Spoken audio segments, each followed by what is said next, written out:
Hey everybody, what's up, and welcome back to my channel. If you're new here, hey, I'm Liz. This is Creating Crime Time, where I'm your host and I create a work of art and I talk about a true crime case at the same time.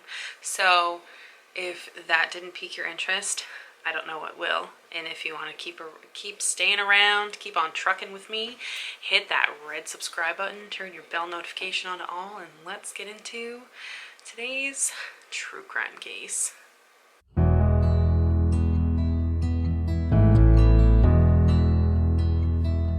been lying here for too long. I don't know what else to... So we're going to be starting a new series here on my channel where I'm going to be talking about a lot of the Jane and John Does. I felt that it would be appropriate to give more of unsolved cases a shine in the light when it comes to my channel. What I draw or what I add for creativity might not be fully inspired by these cases, but what I do create, I hope you guys enjoy. So today we're going to be talking about the Tuscaloosa County Jane Doe. So on the 18th of April of 1982, 3 men were fishing near the Old Robinson Bend landing. Now this is next to the Robertson Cemetery Road. This is when they discover the remains of a woman's body. Now her body was partially submerged in the waters of the Black Warrior River. Authorities believed she was found within 24 hours of her demise, and an exact cause of death was not determined. So her identity and that of her assailant's identity has yet to be revealed or announced. There is a lack of information despite numerous investigations regarding her death and investigating her death. So an exact description of her is that she was in her mid-30s. She was between 34 to 38. She had a ruddy complexion, which if you don't understand the terms ruddy complexion, it means that her skin showed signs of engaging in outdoor activities. So it was weathered in a sense, basically, or that she was known to be outside for prolonged periods of time.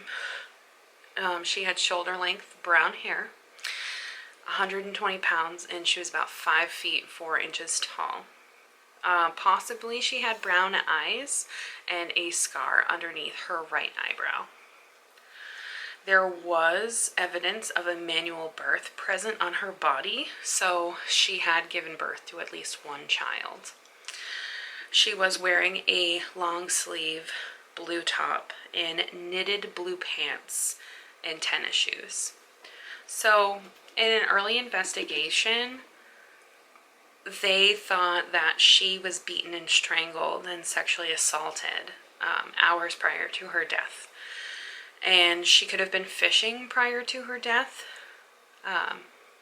in that region, in that general region, due to the fact that there was signs of an early struggle and disturbances in the ground and on the ground, in the surrounding fauna. So in the greens, like the greenery around her, there was signs of struggle and disturbances.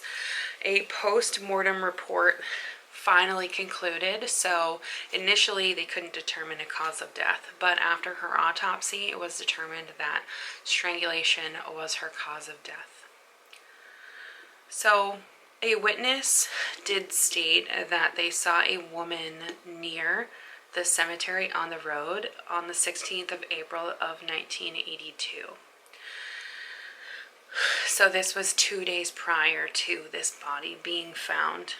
She was seen with a man who was said to be around the same age or just a tiny bit older, and their car got stuck in the mud.